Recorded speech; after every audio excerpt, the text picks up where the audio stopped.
Hi all, welcome back to the Final Whistle then, and tonight we've got a special guest joining us, Rob Tanner from The Athletic, the football writer, as we chat about all things Leicester City and all the news surrounding the Foxes, the managerial vacancy, the future of Wilfred Ndidi, the transfer window itself as it opens tomorrow officially on Fridays. Also the Euros start as well. We'll ask Rob Tanner England's hopes in the Euros as well, as he's been covering England as well. So yeah, we're going to get the lowdown on Leicester City with a managerial vacancy. I'm going to ask Rob about the names that have come up regarding Potter, Carlos Corberán, Steve Cooper. I'm going to get your questions into Rob as well. If you guys have got any questions to Rob, please get them in the comments as always. Guys, as always, hit the like button, subscribe to the channel. If you're new to the channel and you haven't subscribed to the Final Whistle, please do so. It would help us out massively. And let's see who is in the chat then. So then, please let there be some good news. Desperately looking for some positives to keep hope going. Yeah. Hi, Jack. The transfer window is open tomorrow. Leicester City fixture announcement is on Tuesday morning at 9 o'clock. Jack, are you going to watch Germany versus Scotland tomorrow? I'm going to watch the Euros. It's going to be interesting, that one. But let's get my guest in, Mr. Rob Tanner from The Athletic. Rob, how are you, mate? Yeah, good evening. Yeah, I'm good. Good. Rob, let everybody know what you do then regarding football writing at The Athletic. Yeah, I'm the Leicester City correspondent at The Athletic. Also do a bit of England now as well. Obviously, fantastic that Leicester back in the Premier League, because that means, I will be covering Leicester again for another season. And I think there was a little bit of uncertainty when they got relegated, because we don't do a massive amount of regular Championship stuff in terms of one reporter covering a club. So I've been covering Leicester now for 15 years, and for I think it's the last 5 now for The Athletic. I'd spent 10 years at the Leicester Mercury. So still on the Leicester beat. Fantastic. So last time we had you on was the season review. A lot has happened since then, of course, Rob. Enzo Maresca has gone to Chelsea. Leicester City are looking for a new manager. Firstly, give me your thoughts on the scenario regarding Leicester with the new manager and Enzo going to Chelsea. Well, first of all, I think it come out the blue a little bit. I mean, Pochettino left Chelsea, and I remember the next day, I've received a message from somebody saying, "Look, I think Enzo's on top of their one of their main targets. They'll have a few." Like Leicester have now, there'll be a few of options, but over a few days, he started to emerge as the number 1 contender, and it moved very, very quickly. And obviously, Leicester were very disappointed to lose him, because obviously they took a bit of a gamble. It was perceived as a gamble to take him from Man City. He'd only had 13 games as a number 1 manager with Parma. So he was lacking experience, and obviously they were destabilised, relegated into the Championship. A lot of things to sort out. They could have gone down the road of having a tried and tested, experienced manager, but they decided to take a gamble on Enzo, and the reason being his style of play. They wanted a new identity, a new approach, a completely fresh start, and Enzo impressed Top when he met Top about, and he's a very eloquent man, and he explained, and very, very enthusiastic and passionate about football and his idea, as he calls it. So he put that across the Top. Top loved it, got him in, and it proved to bear fruit for Leicester, because they're back in the Premier League. But obviously, other clubs are looking. Then, I mean, he had a few clubs from overseas having a little look at him, seeing if he would be interested in Leicester, and I don't think he was interested in going anywhere but England. And but Chelsea came in, and obviously that's destabilised Leicester again because, you know, they'd already started making decisions and planning for the new season. I mean, the pre-season was pretty much planned. Yannick Vestergaard's contract was already signed. I think it's all right to say that now because it is. they obviously couldn't announce it because they were under an EFL embargo, and I think it was the look of announcing new contracts for players when it's a registration embargo. So you can bring players in, but you can't register them to play. So new contracts also are included in that registration. So they had to keep that sort of quiet, but they'd already signed Yannick because Enzo wanted him and a 3-year contract. So losing Enzo, you know, when you've already started to plan for the players he wanted, the Premier League and the pre-season he wanted, obviously then, you know, they're like not going back to square one, but it's, you know, it's a setback for them. Yeah, because there's no guarantee that the next man in is gonna want some of the players that they've already started looking at, or even Yannick, to be fair, because, you know, you look at Harry Suter and Victor Christensen, they were signed in the January. Enzo come in the June and said, no, I don't really want these players. So, you know, you can waste a lot of money. So I think everything's now, in terms of transfers, everything will be a little bit up in the air. They'll want to get the new manager in first and then kick on. And I'm hoping in a week or so, they might have the man they want in, or certainly a guy in. So they can kick on then, because there's a hell of a lot to do at Leicester, you know, this summer. A lot to do. Not just the manager, possibly the under-21s if Ben Petty goes with Chris Davis to Birmingham. You know, there's a lot to do. There is. Before we get on to manager talk, before we get on to the names and that regarding replacing Enzo, there was quite a bit of frustration regarding the fans, wasn't there, and the club itself regarding this. What Enzo would say, the project and that. The fans believed in the project, that things would happen. He'd stay here for a number of years, and you know, I think they can understand the size of the club that Chelsea are. You know what I mean? And obviously what he can do at Chelsea, but I think that, you know, obviously the Telegraph did report that Enzo did say he was going to stay with Leicester, didn't they? John Percy said that. What kind of talks was they, Rob, regarding the whole when they went to Monaco? Because obviously they did say that he was going to have talks with the hierarchy at Leicester regarding things that he wasn't happy about and that. What kind of things did he actually approach with Top regarding them talks? Well, obviously Enzo is quite a passionate guy.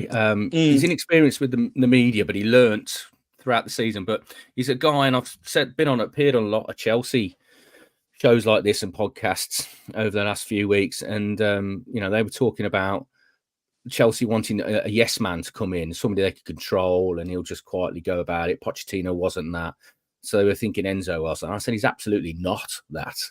No, you know, he will be. You know, he will speak his mind if he's upset about something. He won't let things just fester. And obviously in a few press conferences toward the end of the season, he mentioned how, you know, he was a little bit upset that he wasn't made fully aware of the PSR issues. Then obviously the accounts, the fact that he couldn't sign anybody in the January transfer window, although they did try and get Sensei over the line. So he was frustrated a little bit with that, and I think he wanted just to see assurances that, you know, the club ambition and vision matched his. So I think those conversations happened at the end of the season, and it seemed to be everything was okay. So that report was completely accurate. You know, at that time, Enzo was going to stay. I mean, there's a couple of, as I said, a couple of European clubs came in for him. He didn't fancy them. He wanted to carry on with Leicester and continue in the Premier League. But then Chelsea come along. Now, obviously, that's a big opportunity for him. It is one that, you know, he had to take, I think, really, because if he'd gone up with Leicester and with the points deduction, and if they struggled and they went back down, his stock goes down as well. Yeah. So, you know, that opportunity might not come again. So that's what really. Yeah, so he was going to stay, but then Chelsea came in, and then obviously that's a game changer. Yeah, I think with Enzo, the fans wanted to obviously see what Enzo could do in the Premier League. I know some fans, with a style of football, they're not used to the possession-based football of this generation of football now. They like to see quite a bit of attacking influence here about Leicester. And I think we've seen that in parts last season, didn't we, Rob? When they could get the ball and they could move quite fast with it, they could attack quite well on the front foot. Which obviously Enzo, you'd say that was part of his plan B, should we call it? But what was your initial thoughts of the Enzo to Chelsea when it did get confirmed?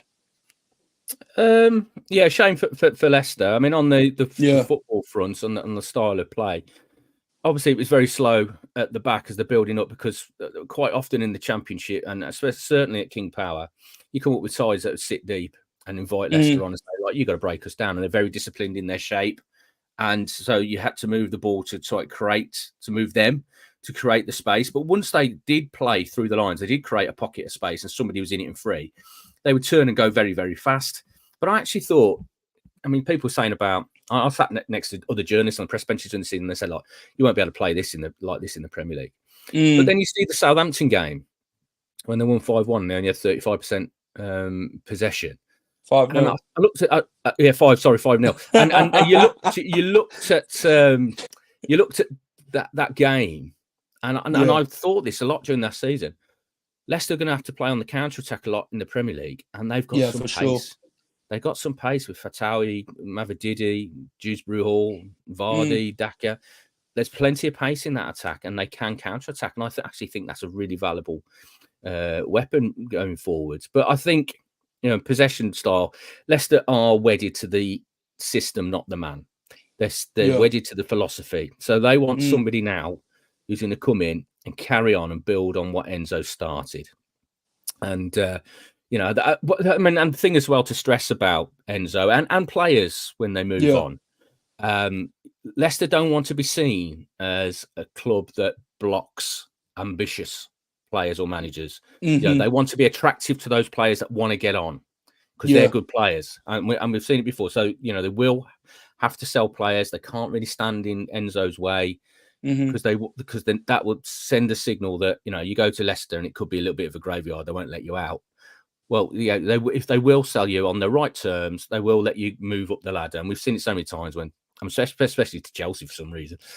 Chelsea have had a lot of players off Leicester. Now they've had a manager and they've spent a lot of money on it.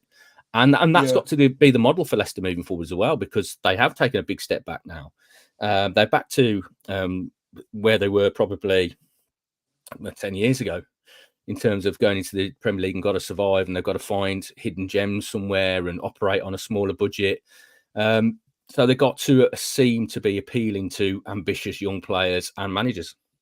Yeah, and go and get the Great Escape 2.0, Rob.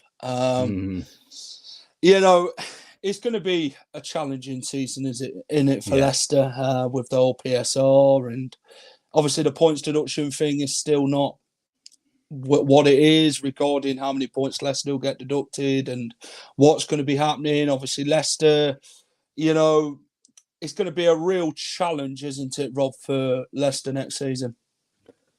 Yes, it is. But it's still going to be an attractive job to a lot of managers. It is, for sure.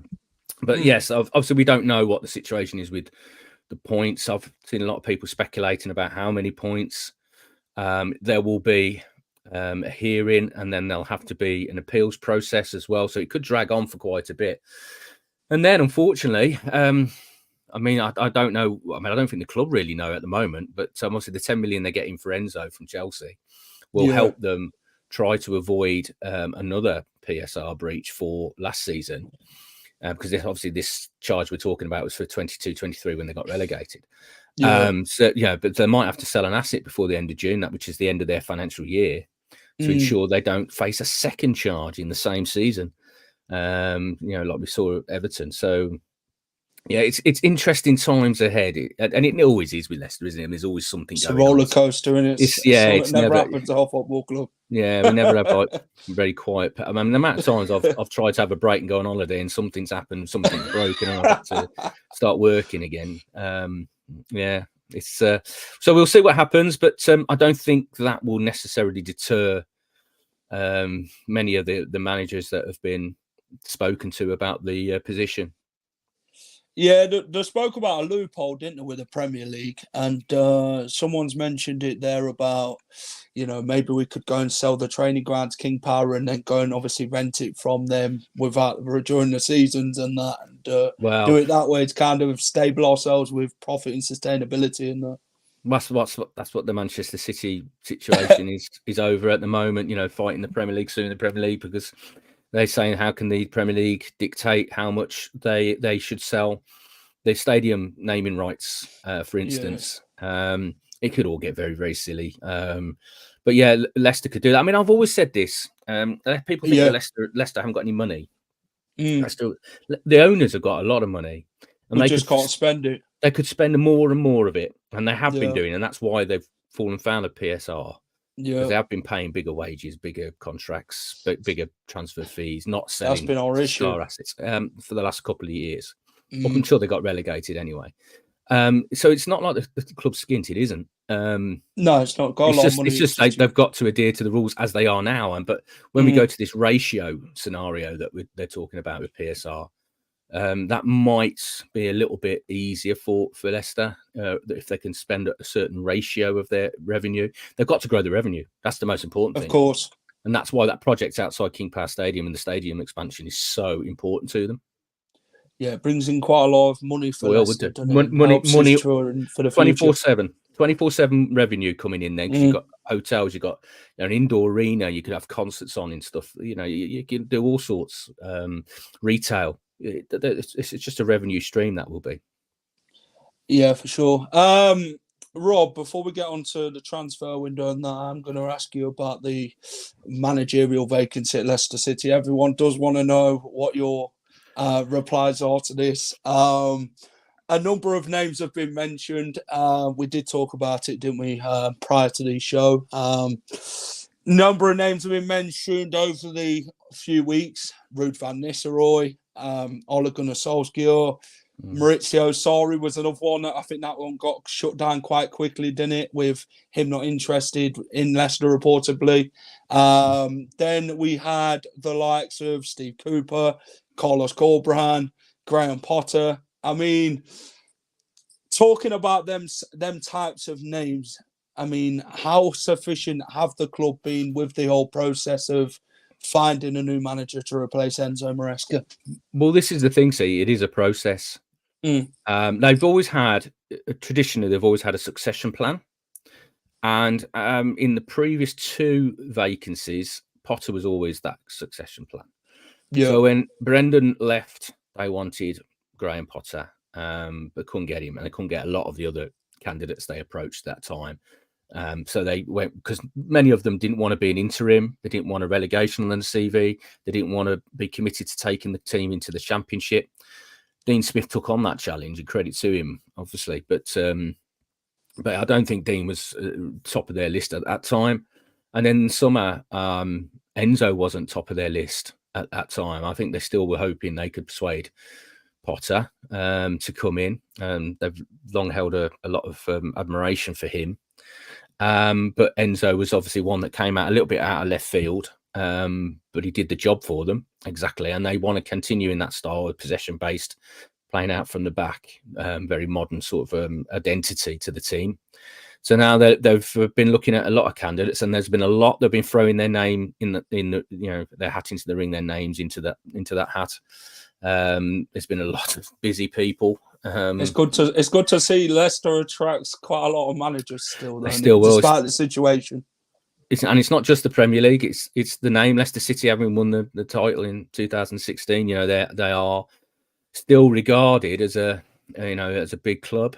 So there was a lot of people interested. That the club has taken its time and spoken to a number of candidates, a lot of candidates, and those conversations will be along the lines of are you interested? Are you available? How much wages do you want? Who do you want to bring in? What's your football philosophy? Who in that squad do you think you can work with? They might even have shared a few names of players that they would like to bring in. And now that process is getting down to the final stages now. And there's three names that are top of that list now. Potter's always been at the top of that list, but it's whether they can persuade him. I think he's still reticent at the moment to jump straight back in. He wanted some time out of the game after his sacking at Chelsea. His experience there, I think he didn't want to just jump into any next job that comes along. He's turned down a few jobs in that time. And Carlos Corberán is one they admire. He's a very good coach. Yeah. He comes out of the Bielsa camp. Can be a bit left field at times as well in terms of his approach, but obviously did a decent job at West Brom getting him in the playoffs. And the third one, I believe they quite like a lot, and they've spoken to Steve Cooper, former Forest manager as well, who's probably a little bit more flexible in his football philosophy. Yeah. So he's got a chance as well. So they're getting down to that stage now where they're coming to make a decision about who they offer the job to first. But it takes time. I mean, I know fans get impatient, but it takes time. You've got to get the right person in. It's such an important role. It's the most important role at the football club. So you've got to take your time, do your due diligence, and get the right character in.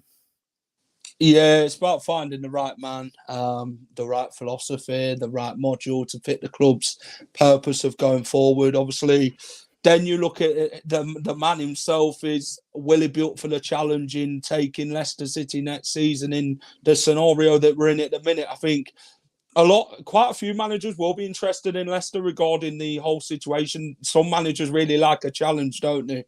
And if they can go a challenge, then it can go on the CV as like, yeah, he's a really challenging manager, and that's someone we like who's up for that sort of challenge. I think Steve Cooper is up for them sort of challenges. Then you look at Corberán, another one went in at West Brom in the 22-23 season, I think it was, when they were bottom.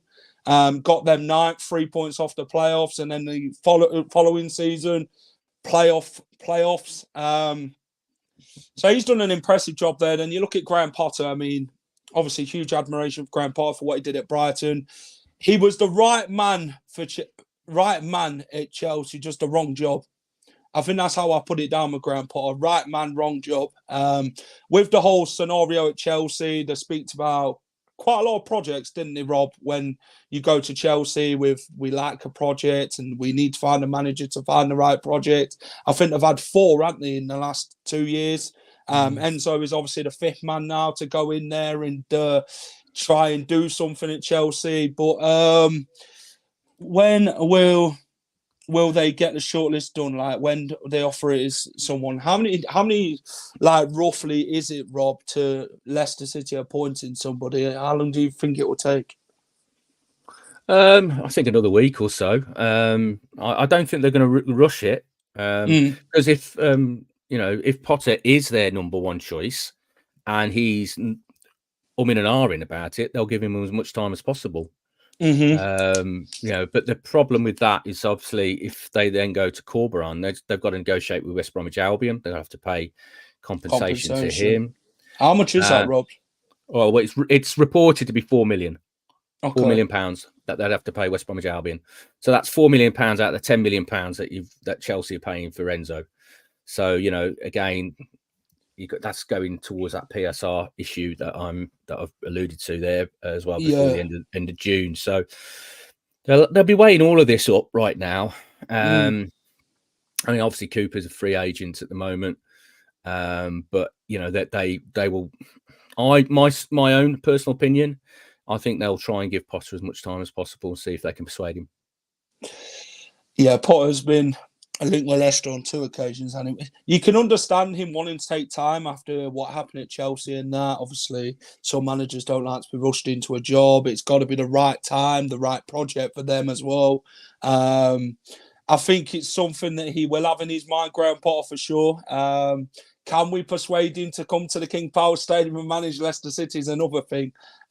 He's a character who plays the way Leicester want to play, and he's the squad that Leicester's got. It is reported that he likes that sort of squad, and things like that. He could do quite a lot with it. Do you, out of the 3 names that's been mentioned, Cooper, Corberán, and Graham Potter, which one do you think would fit best at Leicester?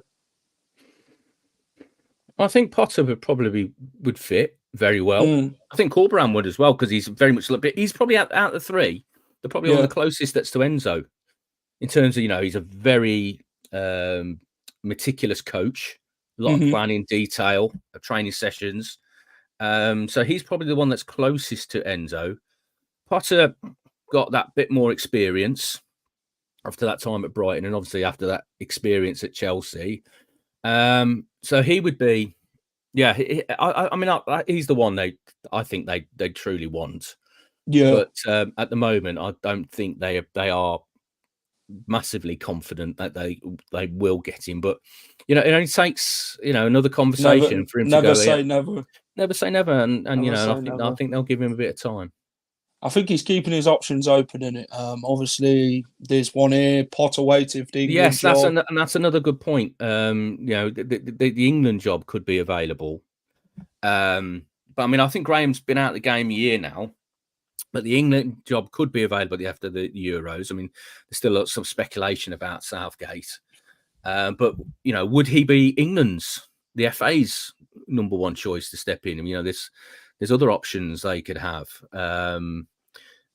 So yeah, it would be interesting. It would be interesting if the England vacancy comes up, and I'm sure he would be discussed in that conversation. So would Eddie Howe, I should imagine, as well. Yeah, there'd be quite a few people who'd want the England job, wouldn't they? I mean, they were talking about Southgate today, wasn't they? About him. Obviously, they'd like to see him see out his contract and that. The FA, obviously, he's got a good relationship with them, but will we see Southgate after this Euros and going to the World Cup with England in 2 years' time? Who knows? Well, I've been in a number of Southgate press conferences over the last year, and at times I've got the impression he looks like a man that's tired of it, of the spotlight, the media spotlight on him. Everything he says is like poured over. And he's done it for 8 years. But I think a lot will depend on how successful England are, and whether he feels it's the right time to step away. Whether they're successful or they go out in the group stage. I suspect if they went out in the group stage, if they had a disaster of a tournament with the players they got, the pressure would be so intense on him, the heat certainly from the media, that he might decide to say, "I've had enough of this now, step away." But likewise, he could, his stock would be very high if he had success at this Euros, and he might get offered a big club job. Yeah, fair point. Fossil says apparently we would have to pay a small compensation to Chelsea. I don't know about that. I don't know. Faladaf said, is Potter still on gardening leave from Chelsea? No. He's he could take jobs. He's chosen not to, from what I'm told. He has been offered other jobs in the past. I don't think if he was on gardening leave and couldn't take a position, I don't think Leicester would be talking to him. Because it'd be fruitless, wouldn't it? If you can't take the job, why talk to me about the job? Well, that's exactly the point, that Rob. Let's have a look at this one. What Owen Atkin Palmer says from Radio Leicester. He tweeted this today. I'm told that the club wants to appoint a forward-thinking manager in a similar ilk to Enzo Maresca. Leicester are long-term admirers of Potter, which you've obviously said. Impressed by Corberan. Cooper has been interviewed, but the Foxes leaning towards the other two at the moment. I mean, I think it's more. I don't think they're in interview stage. It would have been conversation. It's a conversation. Yeah.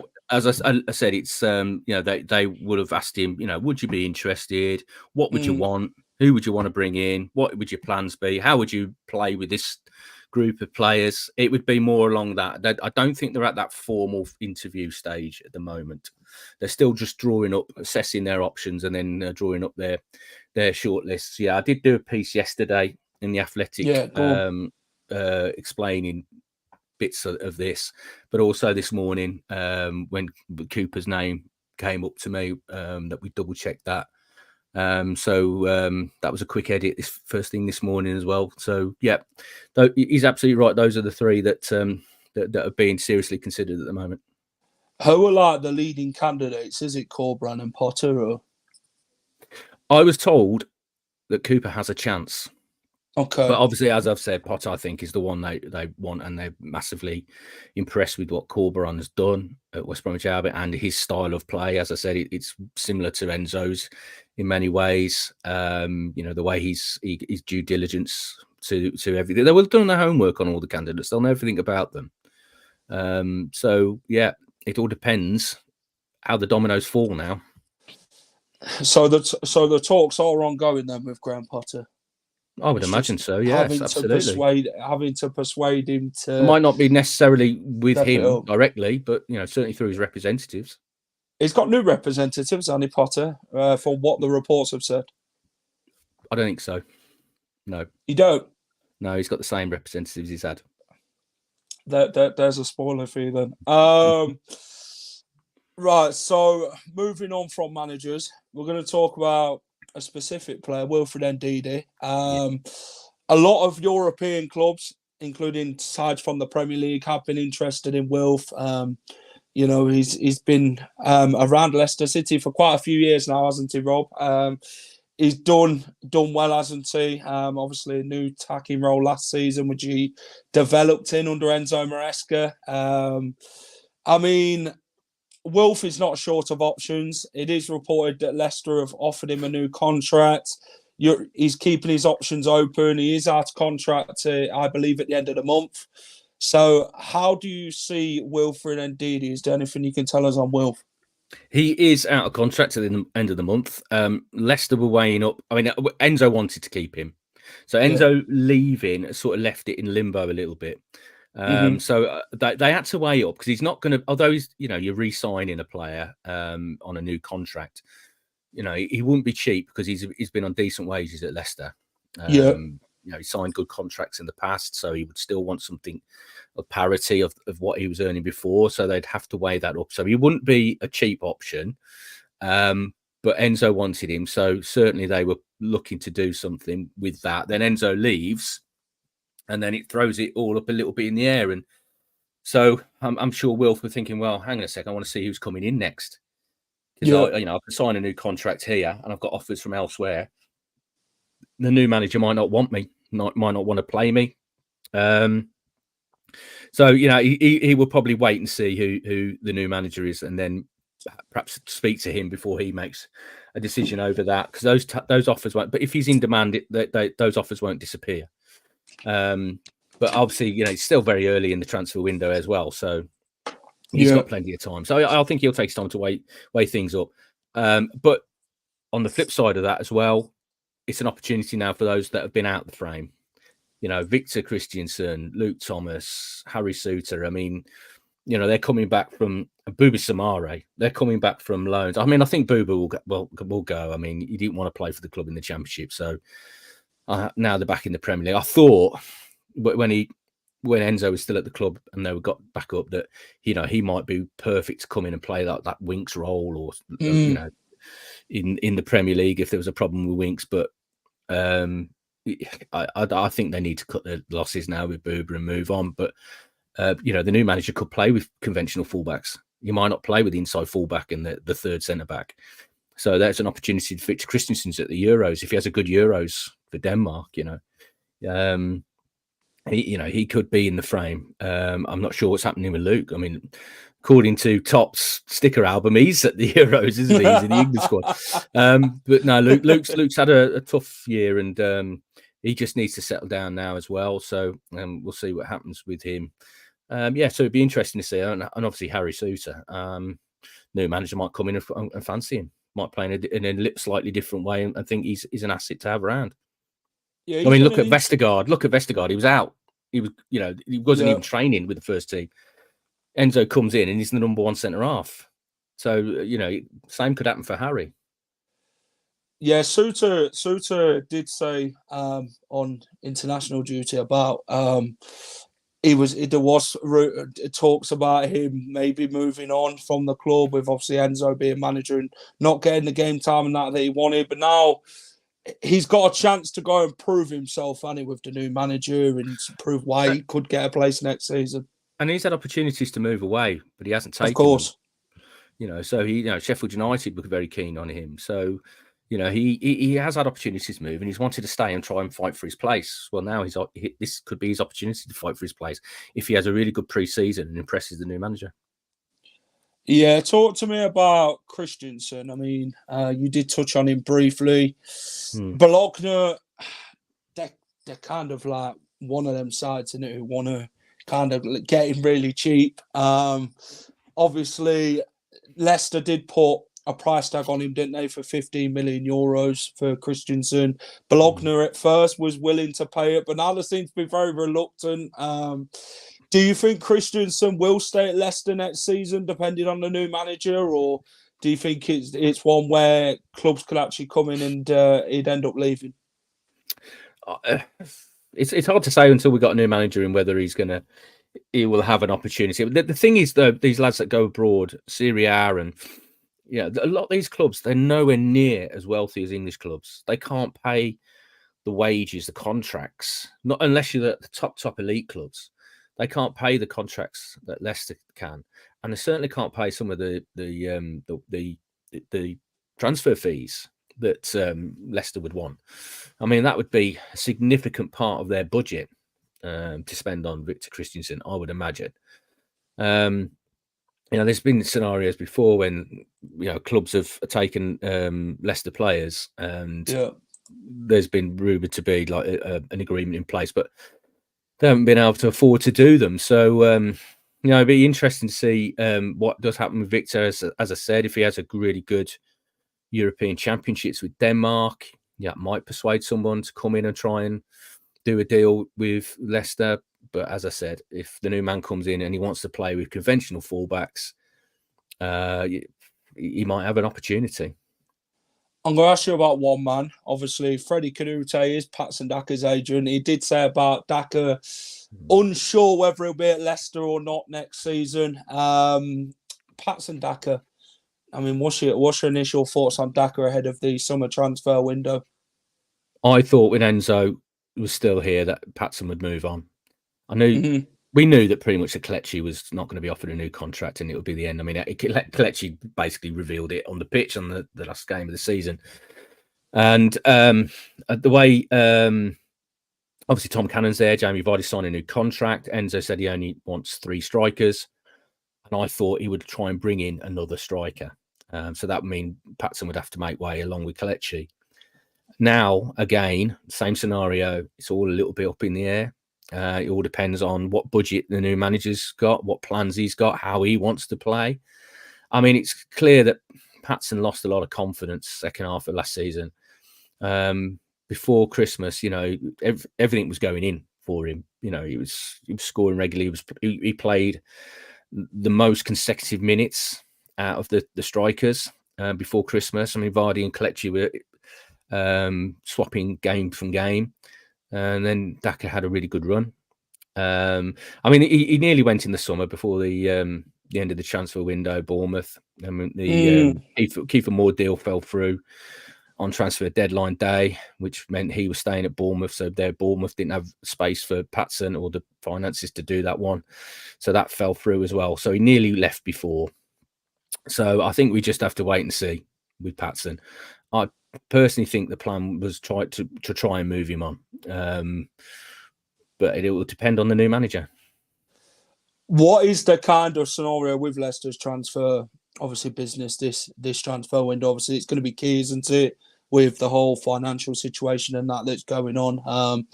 What is the sort of lowdown on that? What can we kind of expect from Leicester's transfer window? They've got a wheeling deal. There'll have to be some players moving on to make room and obviously free up some finances to bring players in. If they can do, I think they'd rather sell Patson Daka than a Kiernan Dewsbury Hall.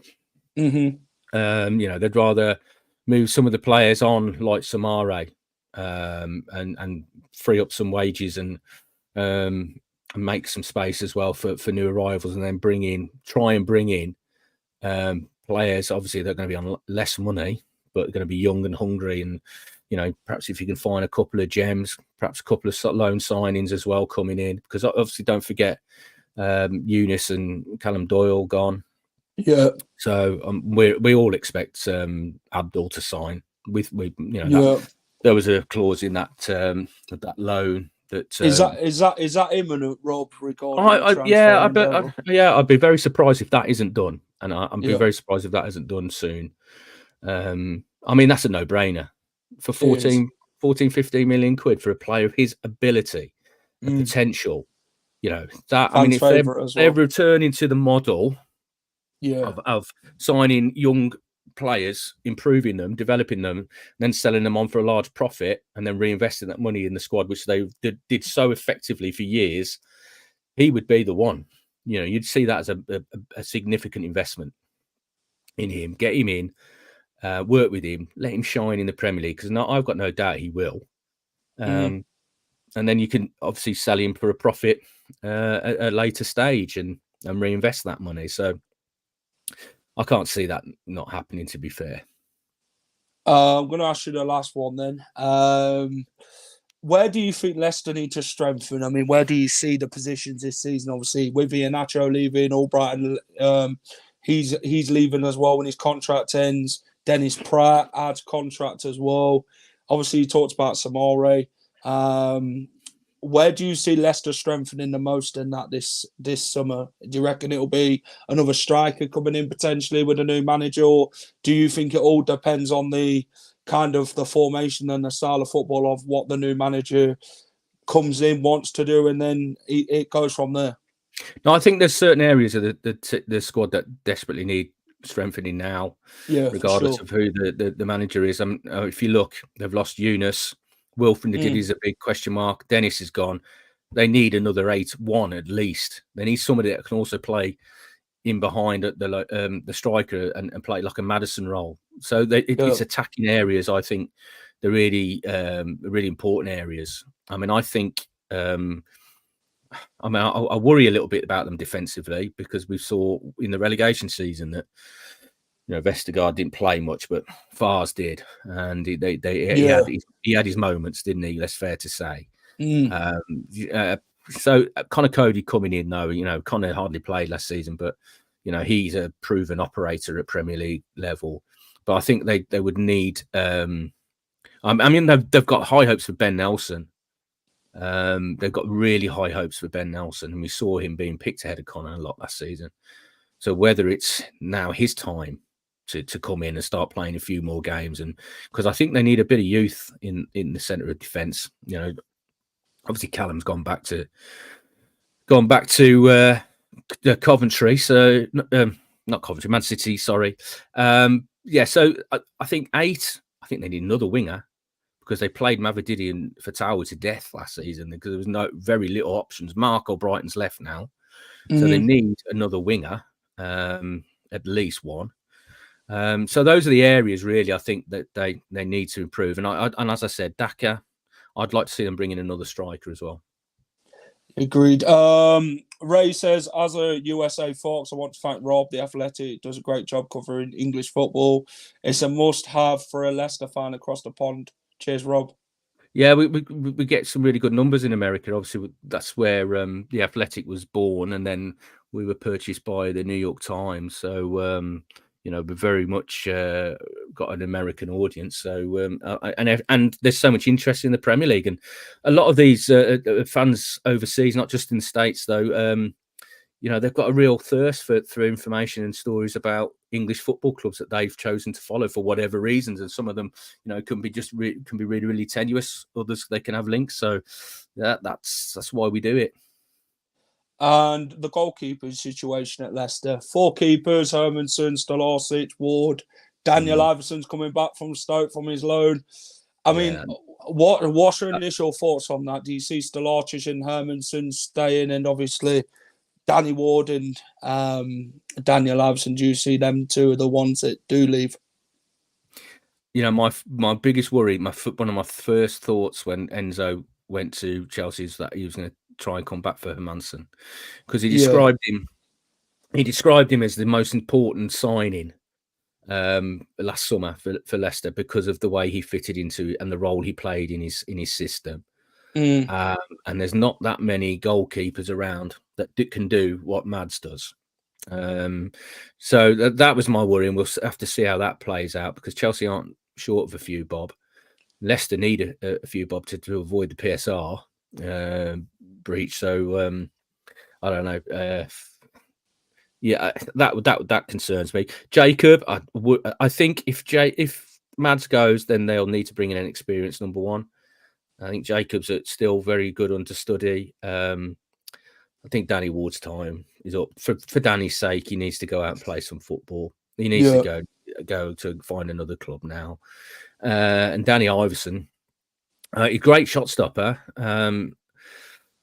Doesn't really play that possession-based playing out from the back system very well. I mean, he developed his goalkeeping skills playing handball in Denmark, so not a lot of use of the feet in that scenario there. So, yeah, I wonder with that. I mean, Danny's done so well when he plays in the Championship. He looks a top goalkeeper when he was at Preston, and I thought he actually did very well in difficult situation when he was eventually replaced Danny in the relegation season. So.